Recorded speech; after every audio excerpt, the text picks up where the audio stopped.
जय लक्ष्मी मैया की।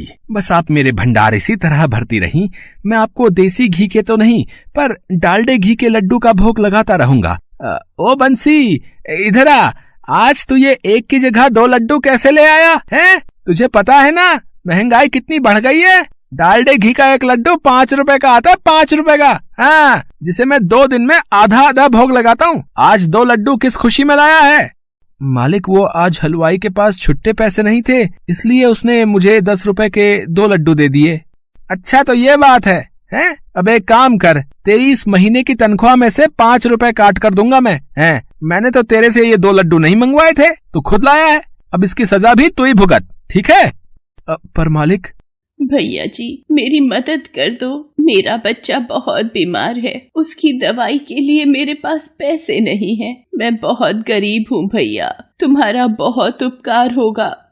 चल चल, पता नहीं कहाँ कहाँ से रोजाना सुबह ये भिखारी उठकर आ जाते हैं और अपने बच्चे की बीमारी के बहाने बनाकर पैसे ले जाते हैं। तेरा बच्चा मरे या जिए, मुझे उससे क्या मतलब। चल कहीं और जाकर पैसा मांग।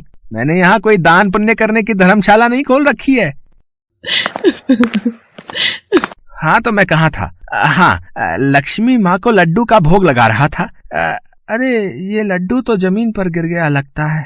आज लक्ष्मी माँ को इस लड्डू का भोग नहीं लगा पाऊंगा। कोई बात नहीं, जमीन पर गिरा लड्डू मैं ही खा लेता हूँ।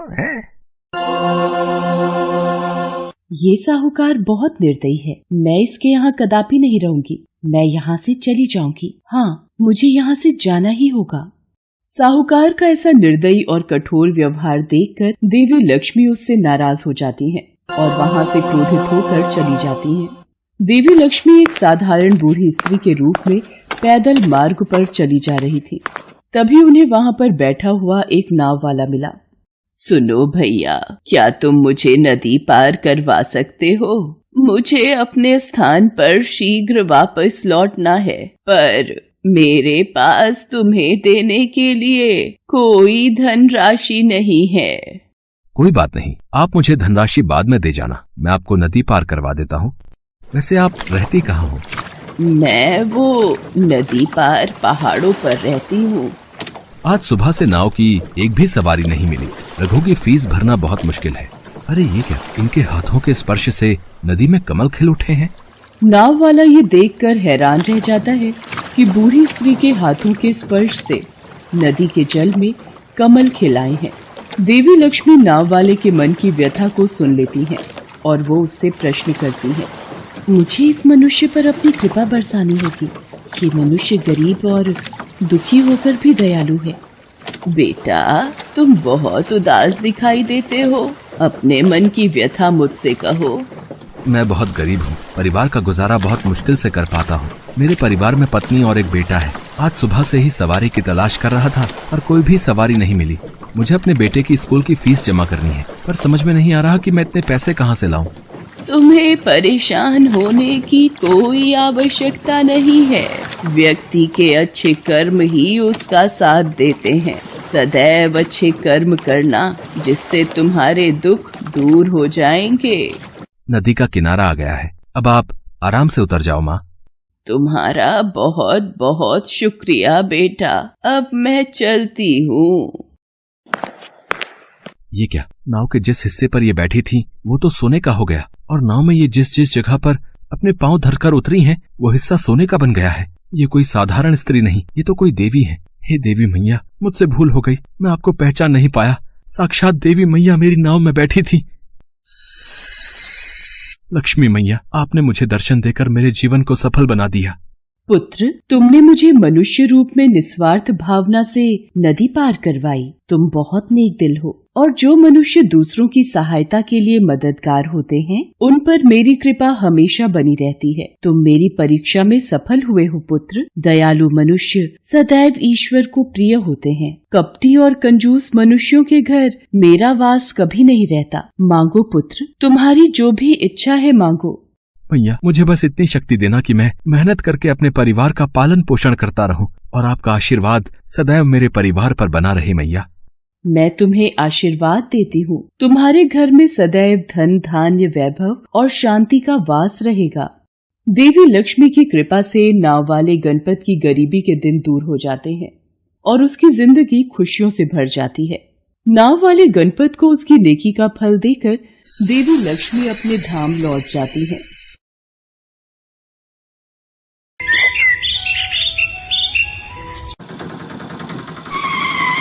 क्या हुआ भैया, ये ऑटो क्यों रुक गया? जी मैडम, मुझे लगता है इसमें कुछ खराबी आ गई है। आप दूसरा ऑटो लेकर चले जाइए। ओहो, एक तो वैसे भी ऑफिस के लिए लेट हो रहा है और अब आपके खटारा ऑटो की वजह से मेरा टाइम और खराब हो गया। इंदौर शहर में रहने वाला किशोर एक ऑटो चालक था। हर रोज सुबह अपना ऑटो लेकर वो ऑटो स्टैंड पर आ जाया करता था। सारा दिन ऑटो स्टैंड पर बैठकर किशोर सवारियों का इंतजार करता था, लेकिन उसके ऑटो में मुश्किल से 3-4 सवारी ही बैठती थी, जिसका कारण था उसका पुराना और खटारा ऑटो। दिन पर दिन उसे कम सवारियां मिलने से उसका काम धंधा सही से नहीं चल रहा था, जिसकी वजह से किशोर काफी टेंशन में रहता था। न जाने ये सवारियां मेरे ऑटो में क्यों नहीं बैठती, जबकि मैं औरों के मुकाबले किराया भी कम लेता हूँ। इस ऑटो से तो अब घर गृहस्थी चलाना भी मुश्किल हो गया है। किशोर सोच में डूबा ही होता है कि तभी एक महिला सवारी अपने बच्चे को लेकर उसके ऑटो के पास आती है। अरे भैया, मोहन नगर चलोगे क्या? जी बहन जी। तभी वहाँ सुभाष अपना नया ऑटो लेकर आ जाता है और वो महिला अपने बच्चे के साथ सुभाष के नए ऑटो में बैठ जाती है। अरे किशोर भैया, कब तक इस खटारा को चलाते रहोगे? इसकी वजह से तो अब तुम्हें सवारी भी नहीं मिलती। मेरी मानो तो अब एक नया ऑटो निकाल ही लो। और इतना कहकर सुभाष अपनी सवारी लेकर चला जाता है। लेकिन किशोर की आर्थिक स्थिति इतनी अच्छी नहीं थी कि वो नया ऑटो ले पाता। वो तो अपनी घर गृहस्थी बड़ी मुश्किल से चला पा रहा था। किशोर माँ दुर्गा का बहुत बड़ा भक्त था, इसलिए वो मंदिर जाकर दुर्गा माँ से प्रार्थना किया करता था। हे दुर्गे माँ, तुम तो सारे जगत का कल्याण करती हो, मेरा भी कर दो। अपने पुराने ऑटो से तो मैं अपने परिवार का पालन पोषण भी नहीं कर पा रहा हूँ। मेरी मदद करो माँ, मुझे एक नया ऑटो दिलवा दो, मेरी मदद करो।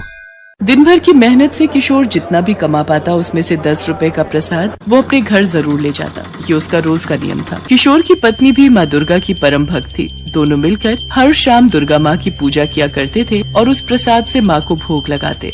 जय अम्बे गौरी मैया, जय श्यामा गौरी, तुमको निश दिन ध्यावत हरि ब्रह्मा शिवरी, ओम जय अम्बे गौरी। हे अम्बे माँ, तुम तो दुख हरता हो, हमारे भी दुख दूर करो माँ, हम पर अपनी कृपा करो। एक शाम जब किशोर खाना खा रहा होता है, तभी उसका 8 साल का बेटा गौरव उससे कहता है, बाबा, आप मेरे स्कूल की फीस कब जमा करवाओगे? अभी मेरे पास पैसे नहीं है बेटा, जैसे ही पैसे आएंगे मैं तेरी फीस जमा करवा दूंगा। नहीं बाबा, फीस तो कल ही जमा करवानी है, स्कूल टीचर कह रही थी, नहीं तो तुम्हारा नाम काट दूंगी।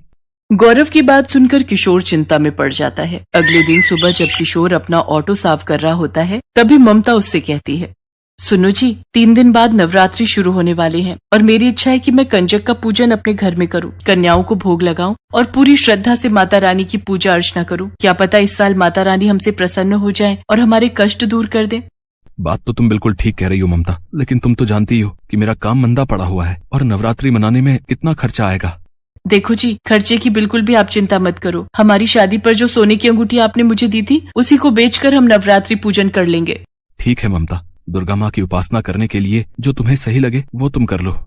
किशोर और ममता आपस में बात कर ही रहे होते हैं कि तभी वहाँ पर किशोर का मकान मालिक सेठ पन्नालाल आ जाता है और वो किशोर से कहता है, चल ला भाई किशोर, मेरा भाड़ा निकाल। पिछले 4 महीने से तू मुझे बेवकूफ बनाए जा रहा है। तू मेरा किराया क्यों नहीं देता रे? आप तो जानते ही हैं मेरा काम मंदा पड़ा हुआ है, खाने पीने के भी लाले पड़े हुए हैं, इसीलिए आपका किराया नहीं दे पा रहा हूँ। हाँ सेठ जी, मेहरबानी करके हमें कुछ दिन की मोहलत और दे दीजिए, हम जल्दी ही आपका सारा किराया भर देंगे। ठीक है ममता, अब भला तुम्हारी बात मैं कैसे टाल सकता हूँ? तुम कहती हो तो मैं 10 दिन की मोहलत और दिए देता हूँ, लेकिन 11वें दिन मुझे अपना पूरा भाड़ा चाहिए, नहीं तो मेरा मकान खाली कर देना। इतना कहकर सेठ पन्नालाल वहाँ से चला जाता है। हे देवी माँ, मेरी सहायता करो, मुझे इन कष्टों से कब छुटकारा दिलवाओगी? मेरी मदद करो माँ। उसके बाद किशोर अपना ऑटो स्टार्ट करके काम के लिए निकल पड़ता है। उधर देवलोक में देव ऋषि नारद दुर्गा माँ से कहते हैं, नारायण नारायण, हे जगत जननी, हे दुर्गा माँ, आपके भक्त किशोर और ममता आपकी दिन रात उपासना करते हैं, सच्चे मन से भक्ति करते हैं, आप पर कितनी श्रद्धा रखते हैं, परंतु फिर भी वो कितने कष्ट भोग रहे हैं। आप उनका उद्धार क्यों नहीं कर रही हैं माता? देवऋषि नारद, इस संसार में हर मनुष्य अपने पिछले जन्म में किए गए कर्मों को भी भोगता है। इस जन्म में भले ही वो मनुष्य कितना भी भला और सच्चा भक्त क्यों न हो, परंतु पिछले जन्म में किए गए पाप का कष्ट उसे भोगना ही होगा। और अभी ये दोनों भक्त परीक्षा से गुजर रहे हैं और जैसे ही इनकी परीक्षा खत्म हो जाएगी, मैं इन पर अपनी कृपा अवश्य करूँगी। जय माँ दुर्गे, जय माँ दुर्गे, नारायण नारायण। किशोर अपने ऑटो में बैठा हुआ रेलवे स्टेशन के बाहर सवारियों का इंतजार कर रहा था। तभी वहाँ 2 ऑटो वाले और भी खड़े थे। तभी एक बुजुर्ग महिला स्टेशन से निकलकर सड़क पार जाने लगती है कि इतने में 2 बाइक सवार वहाँ पर आते हैं और पीछे बैठा हुआ बाइक सवार बुजुर्ग महिला का पर्स झपटकर फरार हो जाते हैं। बुजुर्ग महिला चोट खाकर सड़क पर गिर जाती है। किशोर और दूसरे ऑटो ड्राइवर जोर से भागते हुए बुजुर्ग महिला के पास जाते हैं और कहते हैं, अरे माँ जी, कौन थे वो लोग जो आपको मारकर भाग गए?